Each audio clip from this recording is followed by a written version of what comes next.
Good morning students. आज हम पढ़ रहे हैं त्रिभुज। बच्चों एक थोड़ा सा इंट्रोडक्शन देखते हैं। इसमें कहते हैं कि दो आकृतियां जिनके आकार समान हो परंतु आवश्यक रूप से उनके मेजरमेंट समान ना हो, उन आकृतियों को हम समरूप त्रिभुजें कह देते हैं। क्या बोल देते हैं उनको? हम समरूप त्रिभुजें कह देते हैं। मतलब अगर टू फिगर्स ऐसी हैं, उनके शेप्स जो हैं वो सेम हैं बट उनके साइज सेम नहीं है, ऐसे ट्रायंगल्स को हम बच्चों सिमिलर ट्रायंगल्स कहते हैं। क्या बोलते हैं उनको? Similar triangles. भुजाओं की संख्या समान वाले दो बहुभुज समान होते हैं अगर उनके कोण बराबर हो या उनकी भुजाएं संगत अनुपात में हो। भुजाएं इनके जो पॉलीगन होते हैं अगर उनके एंगल्स सेम हो या फिर उनकी साइड जो है वो सेम रेशियो में हो, ऐसी जो ट्रायंगल्स होती हैं, ऐसे जो बहुभुज होते हैं, उनको हम समरूप सिमिलर ट्रायंगल्स कह सकते हैं। उनके या तो दो कोण बराबर हो तो तीसरा ऑटोमेटिक बराबर हो जाता है, या उनकी भुजाएं जो है वो समान अनुपात में हो, ऐसे ट्रायंगल्स को हम सिमिलर ट्रायंगल कह सकते हैं। उसके बाद आता है कि यदि एक रेखा किसी त्रिभुज की दो भुजाओं को एक ही अनुपात में विभाजित करती हो तो यह रेखा तीसरी भुजा के समानांतर होती है। यह देखो कि मतलब ये ट्रायंगल है, अगर इस ट्रायंगल में ये लाइन इसके पैरेलल है, ठीक है, ये दोनों बातें वाइस वर्सा हैं। अगर ये पैरेलल हैं तो ये सेम रेशो में होंगी, अगर ये सेम रेशो में है तो ये पैरेलल होंगी। ठीक है, ये आपने भूलना नहीं है, ये अक्सर इस पर प्रश्न पूछे जाते हैं और आपने इसको गलत नहीं करना। If a line drawn parallel to one side of a triangle to intersect other side, ठीक है, to intersect other side in the distinct point, then the other two sides are divided in the same ratio. ये same ratio में उसी तरह divide करेगी आप, ठीक है, और आपको ये सेम रेशो में है तो ये पैरेलल होंगी। बस आपने ये बात भी इसकी ध्यान रखनी है। अगला बिंदु हम सिमिलरिटी का ले लेते हैं। If two angles of A triangle, suppose करो ये पी क्यू आर है और ये ए बी सी है। अब ये देखो Q is equal to R B और R is equal to C, then we can say the triangle P Q R is similar to triangle A B C. ये हमारे पास एंगल एंगल एंगल यानी कि मान के चलो एंगल एंगल एंगल जो है वो इसका रूल हो गया, जिसके हम प्रोपोर्शनलिटी रूल होगा, जिससे हम कह सकते हैं ट्रायंगल जो है वो सिमिलर हैं। इसी तरह हमारे पास जो है, अगर इसमें हम ये मान के चलते हैं कि अगर दो एंगल सिमिलर हो जाए तब भी तीसरा एंगल ऑटोमेटिक अपने आप बराबर हो जाता है। तो बच्चों साइड साइड साइड, अगर सपोज करो किसी ट्रायंगल में ये सेम रेशो में हो, मान लो ये 2 है, ये 4 है, ये 3 है, ये 6 है, ये 5 है, ये 10 है, then we can say the triangle A B C is similar to triangle P Q R. हम कहेंगे triangle A B C P Q R के सिमिलर है। क्यों? क्योंकि अब इनकी साइड जो है वो सेम प्रोपोर्शन में होगी। ठीक है, इसे हम side side side similarity criteria भी बोल सकते हैं। ठीक है ना, साइड साइड साइड रूल भी कह सकते हैं। अगर इसमें एक बात और भी ध्यान रखनी है आपने बच्चों कि अगर किसी ट्रायंगल में टू साइड्स, ये साइड इसके इक्वल है या सेम प्रोपोर्शन में है और ये साइड इसके सेम प्रोपोर्शन में, और ये बीच का एंगल इनका सेम है, तब भी हम क्या कहेंगे? The triangles are similar. क्या कहेंगे इसको हम? Triangles are similar. क्यों? क्योंकि क्या होगा इसमें? रूल कौन सा लगेगा? Side angle side. आपसे कई बार वो रूल ही पूछ लेते हैं पेपर में, तो आपने इससे परेशान नहीं होना है। यानी दो समरूप त्रिभुजों के क्षेत्रफलों का अनुपात उनकी भुजाओं के वर्गों के अनुपात के बराबर होता है। मतलब उसने क्या बोला है आपको कि अगर सपोज करो कि एरिया ऑफ ट्रायंगल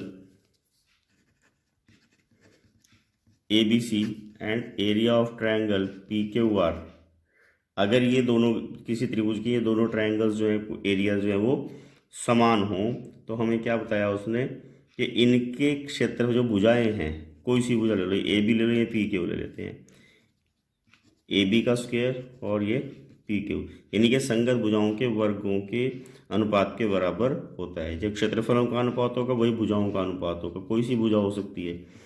बच्चों इस पर हमें क्वेश्चन पेपर में करने को आते हैं और हम आपको उन क्वेश्चनों की अभी चर्चा करेंगे।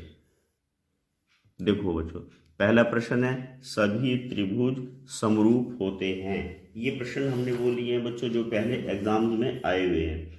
अब इन्होंने बोला है सभी त्रिभुज समरूप होते हैं। अब फिलिंग द ब्लैंक्स में डैश छोड़ा हुआ है, सभी त्रिभुज डैश समरूप होते हैं। कौन से त्रिभुज समरूप होते हैं? ऑप्शन नीचे दिए हुए हैं, आप ऑप्शन भी देख रहे होंगे, और ऑप्शन में उन्होंने क्या क्या दिया हुआ है आपको देख रहे हो आप? बराबर, समकोण, समबाहु या समद्विबाहु। अब आपने यह बताना है कि इनमें से कौन सा आंसर सही है। फिलिंग द ब्लैंक्स का है।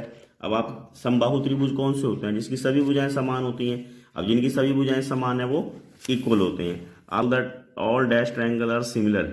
आपने क्या ऑप्शन बोलना है? इक्वल ट्रायंगल्स नहीं, राइट एंगल नहीं, सब क्या होते हैं? ये इक्विलेटरल ट्रायंगल, ठीक है, जिनकी सभी भुजाएं बराबर हो वो जो है वो सिमिलर होते हैं, ठीक है ना। तो ये आंसर हमारा टिक हो जाएगा। अगला प्रश्न है सभी वर्ग होते हैं। अब सभी वर्ग क्या होते हैं? सभी वर्ग समरूप होते हैं, ठीक है ना। समरूप जिनकी आकृति बराबर हो, जिनकी शेप समान हो, ठीक है ना। तो यहाँ पे इंग्लिश में भी देखेंगे ऑल स्क्वायर्स आर, क्या बोलना आपने यहाँ पे? वो क्या बताओ? समरूप को क्या बोलते हैं हम? Similar. All squares are similar, सभी जो है वर्ग समरूप होते हैं। अगला प्रश्न भी इसी तरह का है, सभी वृत्त डैश होते हैं। सभी वृत्त समरूप होते हैं। कैसे होते हैं सभी वृत्त? समरूप। All circles are similar. All circles are similar, सभी सिमिलर सर्कल सिमिलर होते हैं बच्चों। ये फिलिंग द ब्लैंक्स आते हैं पेपर में भरने के लिए। अगला प्रश्न देखिए, भुजाओं की समान संख्या वाले दो बहुभुज समरूप होते हैं यदि उनके संगत कोण, अब उन्होंने क्या बोला? अभी बताया था हमने, अभी बहुभुज जो है समरूप कब होंगे? अगर उनके संगत कोण बराबर होंगे। अभी हमें इंपॉर्टेंट पॉइंट्स में बता रहे थे ये बात। तो two polygons with the same number of sides are similar if their corresponding angles are equal. If their corresponding angles are equal, तो आपने इसको इक्वल को टिक कर देना है। अगला देखिए, दो समरूप त्रिभुजों की भुजाएं 4:9 के अनुपात में हैं, उन त्रिभुजों के क्षेत्रफलों का अनुपात क्या होगा? प्रश्न है the sides of two similar triangles are in the ratio 4:9। The ratio of area of these triangles is. अब आपने क्या ध्यान करना बच्चों? ये बताया था हमने स्टार्टिंग में, जो उनकी साइड्स होती हैं, क्या बोला था हमने? जो उनकी साइड्स होती हैं उनके स्क्वेयर्स, साइड्स के स्क्वेयर्स, यानी कि 4:9 है ये इनकी साइड्स, तो एरियाज क्या होंगे? इनके स्क्वेयर। 4 का स्क्वेयर क्या हो जाएगा बच्चों? 16, और 9 का स्क्वेयर क्या हो जाएगा? 81, यानी कि 16:81 इसका आंसर आ जाएगा। ध्यान रखना आपने, two sides of similar triangles are in same ratio, ठीक है ना। ये रेशो दी हुई है उनकी सिमिलर ट्रायंगल्स की, हमने एरिया निकालना है। जब भी साइड से एरिया निकालना हो तो आप उनको स्क्वेयर करेंगे, उनकी रेशोज को स्क्वेयर करेंगे, और एरिया से साइड निकालनी होगी तो उनको हम वर्गमूल उनका निकाल लेंगे। यहाँ पे अगले प्रश्न में देखिए, यदि दो समरूप त्रिभुजों की भुजाओं का अनुपात 5:7 है तो उन त्रिभुजों के क्षेत्रफलों का अनुपात है। अभी आपने आपको क्या बताया कि जैसे 5:7 है तो हम क्या करेंगे? 5 का स्क्वायर 25 और 7 का स्क्वायर 49। तो ऑप्शन देखना है 25 अनुपात 49। ये 49:25 नहीं, जो 5 का पहले है तो 5 का स्क्वायर पहले आएगा, 7 बाद में है तो 7 का स्क्वायर बाद में आएगा। अगले में इसी में हैगा, if the ratio of sides of two similar triangles is 5:7 then area of these triangles are in ratio. अब एरिया किस रेशो में होगा? अब इंग्लिश में वही होगा 25:49। त्रिभुजों के क्षेत्रफलों का अनुपात 7:3 है तो उनकी संगत भुजाओं का अनुपात क्या होगा? अभी बताया हमने आपको, क्षेत्रफल दिए हुए हैं तो अंडर रूट लगा देंगे, और अगर भुजाएं दी हुई तो उनका स्क्वायर कर देते हैं। तो यहाँ क्या आ जाएगा? √7 ratio √ the ratio of area of two similar triangles 7:3 then the ratio of their corresponding sides are, क्या हो जाएंगे?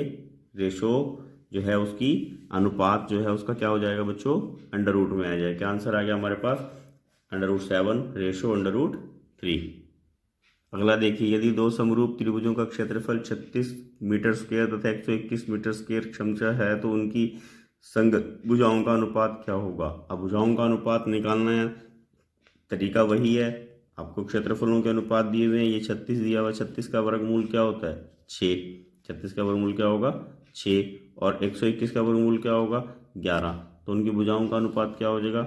6:11। क्या हो जाएगा उनका? ये 6:11। बच्चों मैं फिर कह रहा हूँ, ये प्रश्न 19, 20 है ना, सब पेपर में आए हुए हैं, इसलिए आप इनको ध्यानपूर्वक करें। Area of two similar triangles are 36 metre square और 121 metre square respectively, then what will the ratio of their corresponding sides. तो 36 का उसी तरह 6 रह जाएगा और 121 का।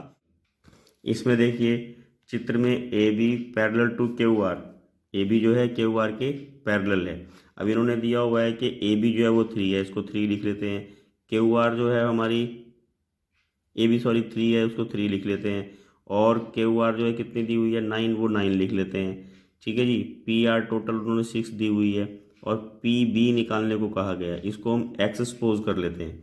ठीक है बच्चों, हमने क्या करना होता है, जो सेम रेशियो है तो आपने क्या करना, एक्स अपॉन टोटल ये वाली 6 आ जाएगी। यानी कि तरीका क्या होता है इसका कि जो आपको ये स्मॉलर पोर्शन की ट्रायंगल दी हुई है, इस स्मॉलर पोर्शन के ट्रायंगल का एक साइड जो है वो एक्स है और उसी की बड़े वाली साइड कितनी है, वो 6 है और इसी में ये 3 है और ये 9 है।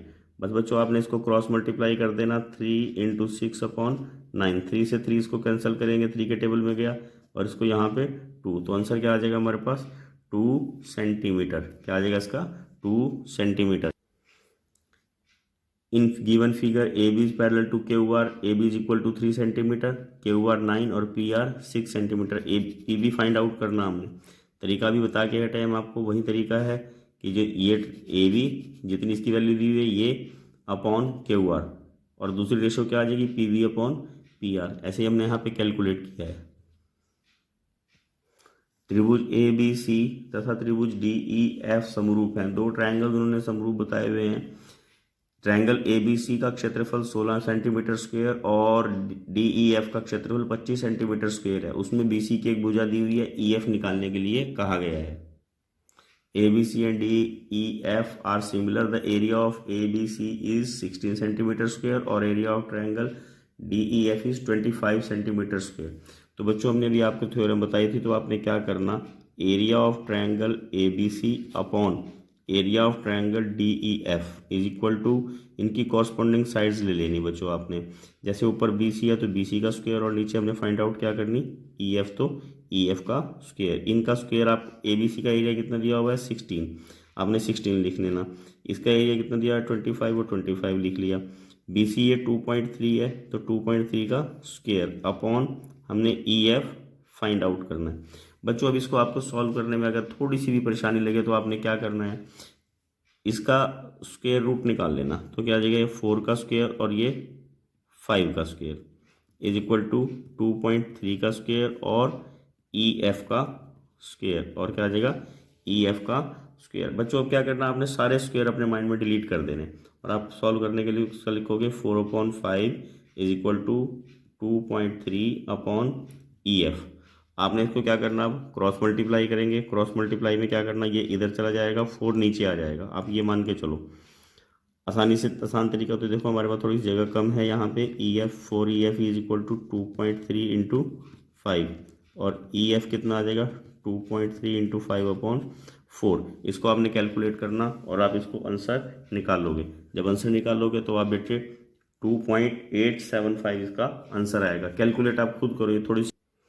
अगले प्रश्न भी इसी तरह से ही है, ये आपकी प्रैक्टिस के लिए है कि माना triangle A B C similar to triangle D E F, इनके एरियाज दिए हुए हैं 64 एंड 121। उसी तरह एक साइड ई एफ दी हुई है और दूसरी साइड डी सी निकालने के लिए कही गई है। जैसे हमने 10th सम कराया था वैसे ही आपने इसको करना है।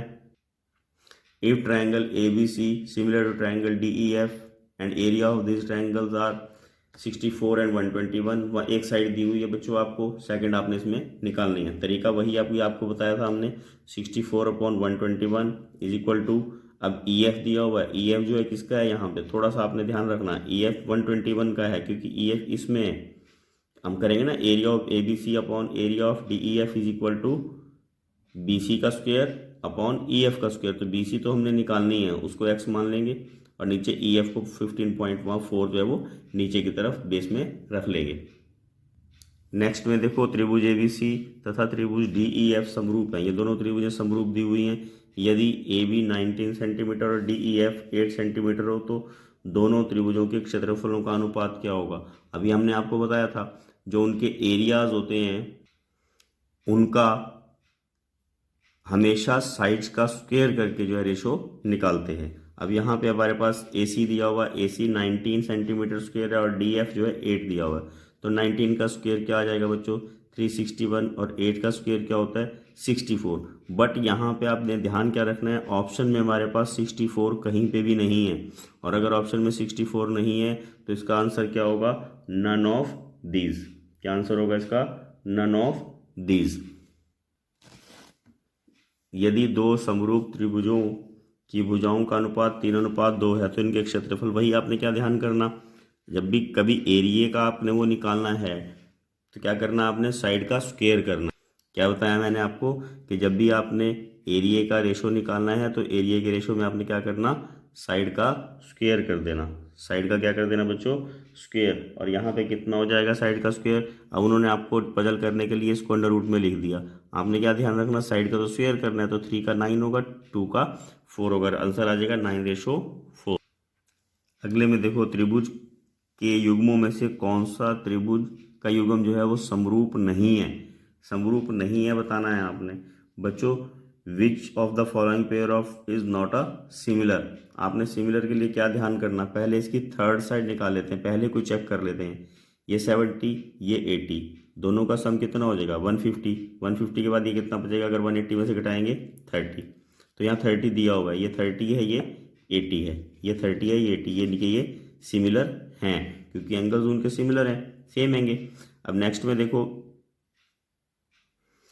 ये 60, ये 60, ये 80, ये 80, ये 40, ये 40, तो ये भी सिमिलर है क्योंकि इनके एंगल्स जो हैं वो इक्वल हैं।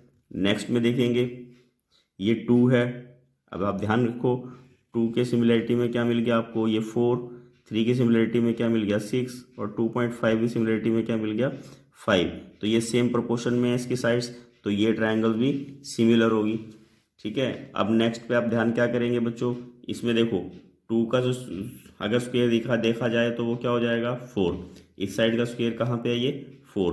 3 का 6, परंतु 2.7 का 5 दिया हुआ, इट इज़ रॉन्ग। सो जो ऑप्शन डी है, ये ट्रायंगल्स हमारी सिमिलर ट्रायंगल्स नहीं है। यहाँ देखो, त्रिभुजों के युग्म, कौन सा युग्म समरूप नहीं है, समरूप नहीं है। अब देखो बच्चों, इसके तीनों एंगल सेम है। आपने which of the triangles are not similar, अब ये देखो सिमिलर हैं क्योंकि इनके एंगल सब बराबर हैं।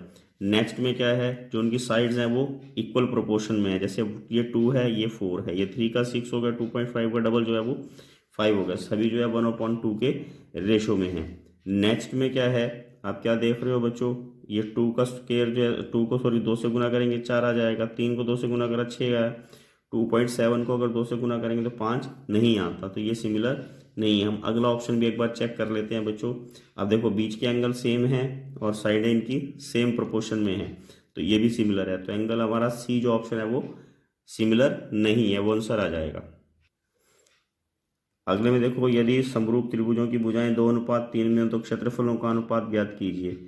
उन्होंने क्या बोला कि आपकी जो साइड्स हैं ट्रायंगल की वो सिमिलर हैं, उनका रेशो 2 और 3 है। सिमिलर ट्रायंगल्स की साइड जो है रेशो में 2 और 3 में है, तो उनके एरियाज का रेशो क्या होगा, एरिया क्या करेंगे, डबल करके 4:9, 4:9। बच्चों आपको लग रहा होगा क्वेश्चन सेम है, बट मैं आपको फिर बता देता हूँ, ये क्वेश्चन मैंने पिछले 5 वर्षों के क्वेश्चन चुने हैं जो पिछले 5 वर्षों से लगातार पेपरों में आ रहे हैं, आपने इनको जरूर करना है।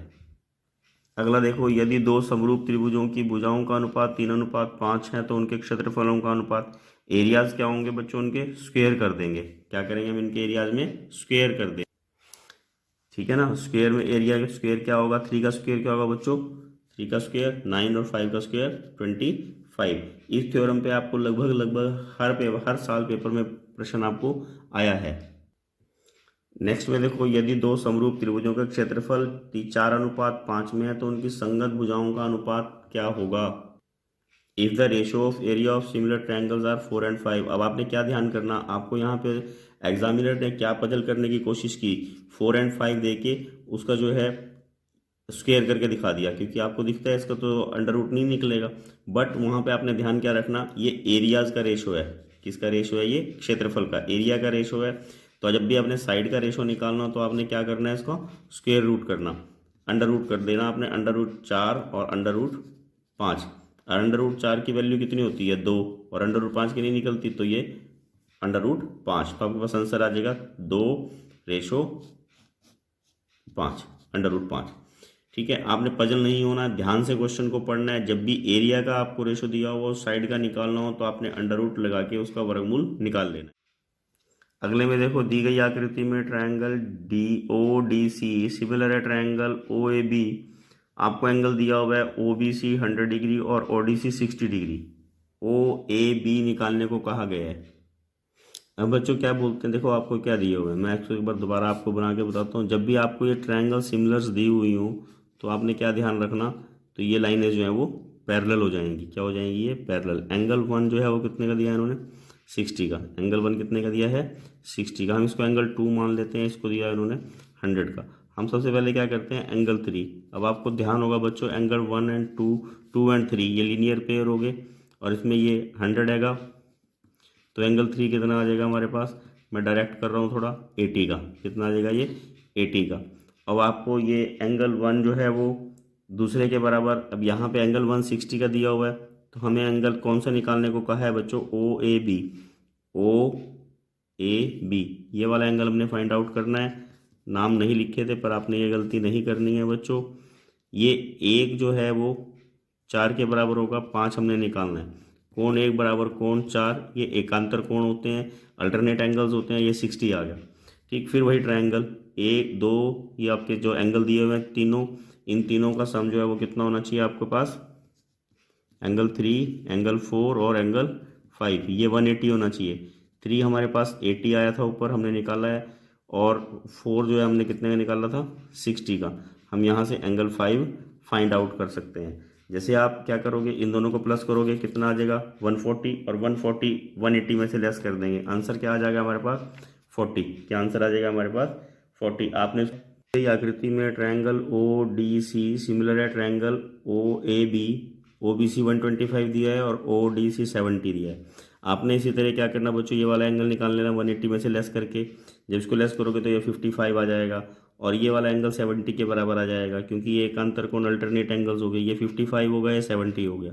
तो आपने क्या करना, 180 में से लेस करके इसको OAB फाइंड आउट कर लेना है। ठीक है, इन दोनों का सम जो है करके वो 180 में से लेस कर देंगे, आपके पास आंसर। देखो, दी गई आकृति में DE पैरेलल BC, तो हमने BD फाइंड आउट करना। तो आपने क्या करना, 1/1.2 अपॉन x और 1/1.8 अपॉन 5.4। तो हमने क्या करना है, इसको AD upon BD is equal to AE upon EC। अब आपके पास AD कितना है बच्चों? 1.2, ये x फाइंड आउट करना है, ये 4। इसको आपको 18 के टेबल पे जाएगा 1, और ये 3 क्रॉस मल्टीप्लाई करेंगे तो क्या आ जाएगा? x is equal to 3.6। कितना आ जाएगा? 3.6, और ऑप्शन डी हमारा आंसर सही होगा। दी गई आकृति में DE पैरेलल BC है, तो EC फाइंड आउट करना। जो फाइंड आउट करना आपने उसको x सपोज कर लो, उसी तरह करना आपने AD अपॉन BD और AE अपॉन EC। ये आपके लिए है क्वेश्चन, इसको आप सॉल्व करोगे बच्चों। नेक्स्ट में देखो, 20 मीटर लंबी एक सीढ़ी एक भवन की खिड़की पर पहुंचती है, जो भूमि से 16 मीटर की ऊंचाई पर है। भवन से सीढ़ी के निचले सिरे की दूरी क्या होगी? आ लैडर 20 मीटर लॉन्ग। अब आपको ध्यान करना कि लैडर जो है वो 20 मीटर लॉन्ग है। ठीक है, टेढ़ी होती है सीढ़ी, आपने भी ध्यान रखना है। और जो विंडो है वो 16 मीटर हाई पे है। ठीक है, तो बच्चों ने फाइंड आउट करने को क्या कहा है? Find the distance of the foot of the ladder. जो सीढ़ी का जो सिरा है, इसका यहाँ से वॉल से डिस्टेंस फाइंड आउट करना है। फर्स्ट ऑफ ऑल बच्चों, आपने यहाँ इनको नेमिंग कर लेनी है। तो आपको ये पाइथागोरस थ्योरम भी ध्यान में होगी। तो आप क्या करेंगे, इसको जो 20 का स्क्वायर है माइनस 16 का स्क्वायर, आपने डायरेक्ट इसको हल कर लेना है, और आपके पास कितना आ जाएगा? 144, 144 का क्या आ जाएगा? 12। इनके क्वेश्चन अक्सर पेपर में आ जाते हैं। अगला प्रश्न देखो, यदि आकृति में AD एंगल A को समद्विभाजित करता है तथा AB बराबर 12 सेंटीमीटर है और AC 20 सेंटीमीटर है, BD 5 सेंटीमीटर और CD का मान ज्ञात करो।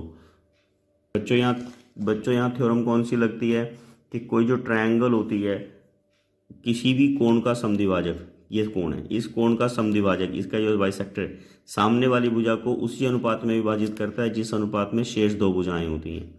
ठीक है, ये ध्यान क्या रखना है आपने, ये अगर इक्वल है, ठीक है ना, उसने पहले बताया कि ए का समद्विभाजक, ए का समद्विभाजक है, तो हमारे पास क्या आ जाएगा, जिस रेशो में ये साइड्स हैं यानी कि ए बी रेशो ए सी, उसी रेशो में इनके सामने वाली भुजाएं होंगी। यानी कि किसी भी कोण का समद्विभाजक सामने वाली भुजा को उसी अनुपात में विभाजित करता है जिस अनुपात में शेष दो भुजाएं होती हैं। ए बी कितना दिया हुआ है 12 और बी सी कितना है हमारे पास 20, बी डी हमारे को कितना दिया है बच्चों 5, डी सी हमने फाइंड आउट करना है। हम इसको इस तरफ क्रॉस कर लेंगे और इसको उधर ले जाएंगे तो हमारे पास क्या आ जाएगा, डी सी इंटू 12 5 इंटू 20 और डी सी कितना आ जाएगा 5 इंटू 20/12। इसको आप कैलकुलेट करेंगे और आंसर बताएंगे। नेक्स्ट में देखो, संलग्न आकृति में यदि P Q parallel B C हो तो क्यू सी का मान ज्ञात करो। क्या फाइंड आउट करने को कहा उन्होंने, क्यू सी, इसको फाइंड आउट करना है। तो आपको ये लाइनें पैरेलल बताई हुई हैं तो आपने क्या करना, 1.5/3 और 1.3/x क्रॉस मल्टीप्लाई करो और इसका आंसर खुद कैलकुलेट करेंगे। बच्चों आपने इस चैप्टर को छोड़ना नहीं है, हमने आपको इसके इम्पोर्टेंट क्वेश्चन करवाए हैं, ये आपने ध्यान से इनको करना है। और मुझे पूर्ण विश्वास है अगर आपने इन सब क्वेश्चनों को अच्छे से सीख लिया तो आप इस चैप्टर में से 5 या 10 नंबर के जो ऑप्शन वाले क्वेश्चन आने हैं उनको आप निश्चित रूप से सही करके पूरे अंक प्राप्त कर सकेंगे।